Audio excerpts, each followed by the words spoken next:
Hello students, welcome back to my channel PDM classes. Today I will teach you समास. आज मैं आपको समास करवाऊंगी। इसके लिए मेरे पास एक बुक है ग्रामर की, संबोध 7th की है ये, और इसमें से हम करेंगे समास। तो समास किसे कहते हैं? सबसे पहले तो समास क्या होता है? दो या दो से अधिक शब्दों को संक्षिप्त यानी कि छोटा करके नया शब्द बनाने की विधि को समास कहते हैं। और जो नया शब्द हमें मिलता है उसका अर्थ अलग होता है, यानी कि उन दोनों शब्दों से बिल्कुल ही अलग होता है।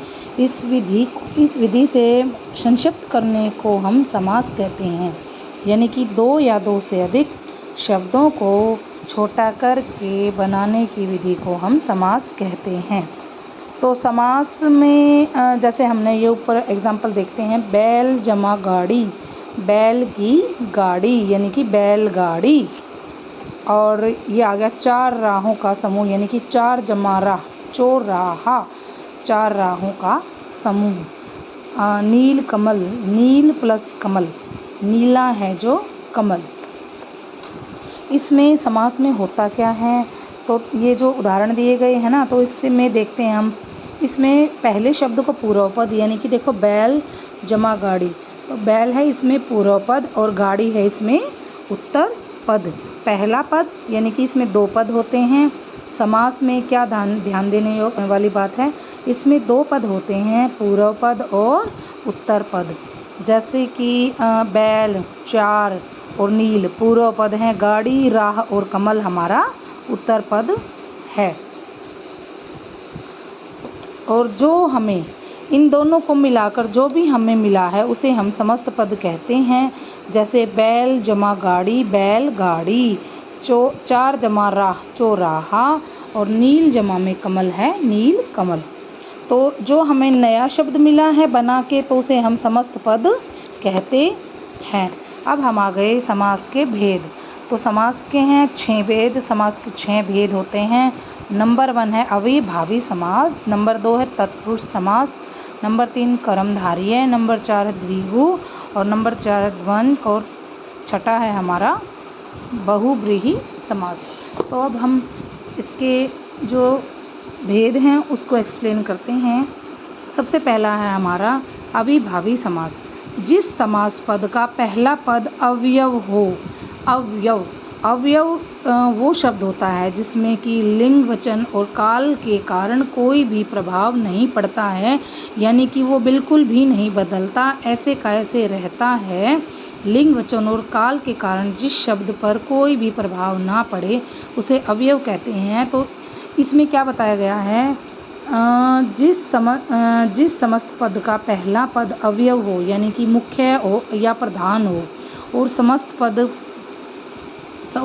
पद क्रिया विशेषण का काम करते हों, उसे अव्ययभावी समास कहते हैं। अवयव समास का पहला पद अधिकतर उपसर्ग वाला होता है, यानी कि उपसर्ग जो कि चेंज ना हो। जैसे आ, इसमें अविभावी समास में जो भी शब्द होता है ना, उसमें क्या जुड़ा होता है, आ, बे, प्रति, यथा आदि। जैसे यथाशक्ति, अपनी शक्ति के अनुसार। अब ये क्या है, भर पेट, ये देखो भर पेट, पेट भर कर, यानी कि देखो भर है ना जो इसमें अवयव है, और ये भर में कोई भी बदलाव नहीं आएगा। तो अविभावी समास इसलिए इसका नाम है क्योंकि जो पहला शब्द इसके साथ जुड़ गया है उसमें बिल्कुल भी बदलाव नहीं आएगा। जैसे प्रत्येक, प्रति जमा एक, यानी कि एक एक। अनजान, अन बिल्कुल भी नहीं बदलेगा, बिना जाने। यथा समय, समय के अनुसार। रातों रात, रात थी रात में। प्रतिदिन, प्रत्येक दिन, हर दिन। तो इसमें जो ये पहला शब्द है प्रति, अन, यथा, रातों, रात, प्रति, तो इसमें बिल्कुल भी बदलाव हमारा नहीं आएगा, तो इसे हम अविभावी समास कहेंगे। दूसरा है हमारा तत्पुरुष समास। जिस समस्त पद का पूर्व पद गौण यानी कि कम महत्वपूर्ण हो। जैसे अविभावी में तो पूर्व पद था जो वो क्या था, प्रधान था, लेकिन जो हमारा ये तत्पुरुष समास है ना, इसमें हमारा जो पूर्व पद है वो कम महत्वपूर्ण है और उत्तर पद प्रधान होता है, उसे हम तत्पुरुष समास कहते हैं। यानी कि पूर्व पद प्रधान नहीं होता है और उत्तर पद इसमें प्रधान होता है।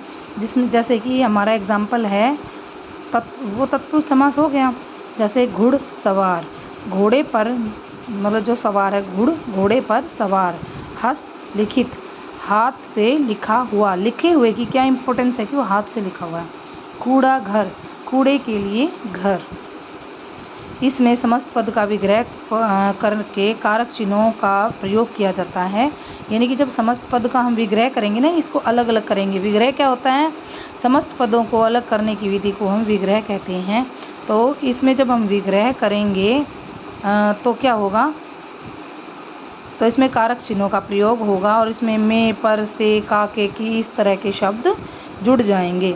कारक चिन्हों की दृष्टि से तत्पुरुष समास के 6 भेद होते हैं। सबसे पहला है हमारा कर्म तत्पुरुष, दूसरा है करण तत्पुरुष, जो कारक के भेद होते हैं ना वही, कर्म तत्पुरुष, करण तत्पुरुष, और है संप्रदान तत्पुरुष, और आपादान तत्पुरुष, संबंध तत्पुरुष और अधिकरण तत्पुरुष। कर्ता और संबोधन कारक में तत्पुरुष समास नहीं होता है।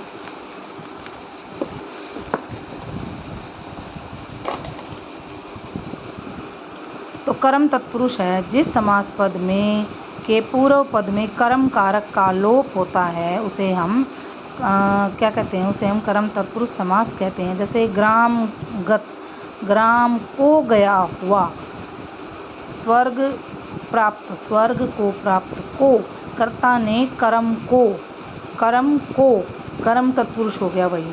यानी कि पूर्व पद में कर्म कारक का लोप होगा। यानी कि कौन गया इसका हमें पता नहीं है, पर कर्ता कारक नहीं है, यानी कि ये कर्म का लोप, इसमें हमें कर्म कारक का लोप होगा। सर्वप्रिय, सर्व को प्रिय, यानी कि सभी को प्रिय। परलोक गमन, परलोक को गमन। यश प्राप्त, यश को प्राप्त। जेब कतरा, जेब को काटने वाला। अब हमारा आ गया करण तत्पुरुष। जिस समास में पूर्व पद में करण कारक का लोप हो उसे करण तत्पुरुष कहते हैं। समस्त पद भूखमरा, भूख से मरा हुआ, यानी कि जैसे करण कारक होता है ना कि भाई कोई काम किस चीज़ से हुआ, वो साधन, उसमें करण तत्पुरुष होता है।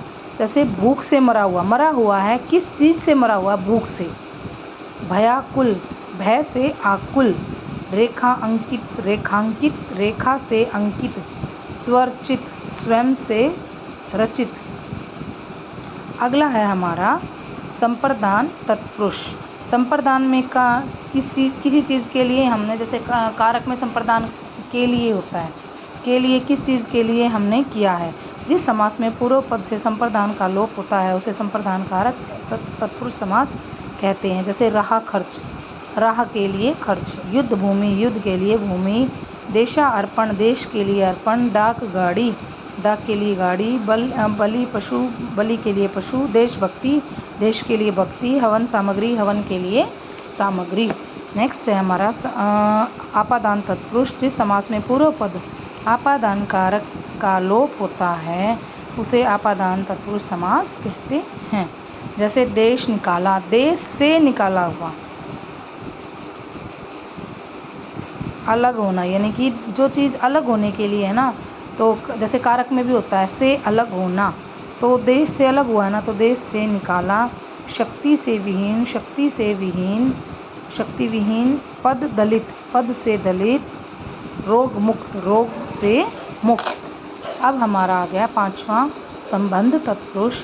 संबंध तत्पुरुष समास में पूर्व पद में संबंध कारक का लोप होगा और उसे संबंध तत्पुरुष समास कहते हैं, जिसमें कि संबंध विभक्ति का लोप होगा। तो संबंध में हमारे कारक में क्या आता है? का, के, की, मामे में, इस टाइप के शब्द होते हैं। जैसे कि समस्त पद है इसमें देव मूर्ति, देव की मूर्ति। जीवन साथी, जीवन का साथी। भातृ स्नेह, भाई का स्नेह। विद्या भंडार, विद्या का भंडार। पराधीन, दूसरों के अधीन। सिर दर्द, सिर का दर्द। देशोद्धार, देश का उद्धार। तो इसमें संबंध बताया गया है। तो अब हमारा आ गया छठा और लास्ट अधिकरण तत्पुरुष समास। अधिकरण में कारक में क्या था? में और पर का प्रयोग होता है। जिस समास में पूर्व पद में अधिकरण कारक का लोप हो उसे अधिकरण तत्पुरुष समास कहते हैं। दानवीर, दान में वीर। आनंद मगन, आनंद में मगन। गृह प्रवेश, गृह में प्रवेश। लोकप्रिय, लोक में प्रिय। नगरवास, नगर में वास। जनप्रिय, जनता में जो है प्रिय, जनता में प्रिय। अब हमारा आ गया है तत्पुरुष समास, अब हमारा पूरा हो गया है। इसके बाद अब हमारा आ गया है कर्मधारय समास, जिस समास के समस्त पद में दूसरा पद प्रधान होता है। समास में दो पद होते हैं, पूर्व पद और उत्तर पद। तो जो दूसरा पद है उसे हम उत्तर पद कहते हैं। उत्तर पद इसमें क्या होगा, प्रधान होगा, और दोनों पदों में विशेषण और विशेष्य वाला अथवा उपमेय और उपमान वाला संबंध होता है, उसे हम कर्मधारय समास कहते हैं। जैसे विद्या धन, विद्या रूपी धन, और ये है काली मिर्च, काली है जो मिर्च, तो ये है कर्मधारय समास। यानी कि जो धन और मिर्च है ना, वो है प्रधान, और दोनों पदों में विशेषण और विशेष्य वाला संबंध है। विद्या रूपी धन, तो काली मिर्च, मिर्च की क्या विशेषता है कि वो काली है, और मिर्च क्या, इसमें विशेष्य, विशेष्य क्या होता है, जिसकी विशेषता बताई जाती है। तो इसके और एग्जाम्पल देख लेते हैं। श्वेतांबर, श्वेत है जो अंबर, यानी कि जो कपड़ा हमारा श्वेत है, तो कपड़े की क्या क्वालिटी है, क्या विशेषता है कि वो सफ़ेद है। महाजन, महान है जो जन। लाल टोपी, लाल है जो टोपी। पीतांबर, पीला है जो अंबर। महात्मा, महान है जो आत्मा। अधपका, आधा है जो पका, यानी कि जो आधा पका हुआ है, वो है हमारे तत्पुरुष ना ये कर्मधारय समास। अब हमारा आ गया है चौथे नंबर का है हमारा द्विगु समास। बहुत आसान समास है ये। जिस समस्त पद में पूर्व पद संख्यावाचक होता है उसे समस्त पद कहते हैं।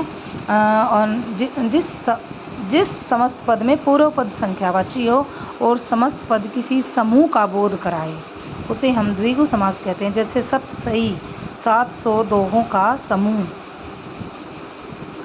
द्विगु, दो गायों का समूह, यानी कि ये किसी न किसी समूह के बारे में और संख्या के बारे में बताएंगे।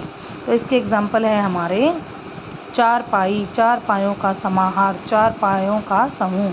सप्ताह, 7 दिनों का समूह। त्रिवेणी, 3 वेणियों का समाहार। तिरंगा, 3 रंगों का समूह। पंजाब, 5 आबों, आब होती नदियाँ, तो आब होती नदी, 5 आबों का समूह। चौमासा, 4 मासों का समूह।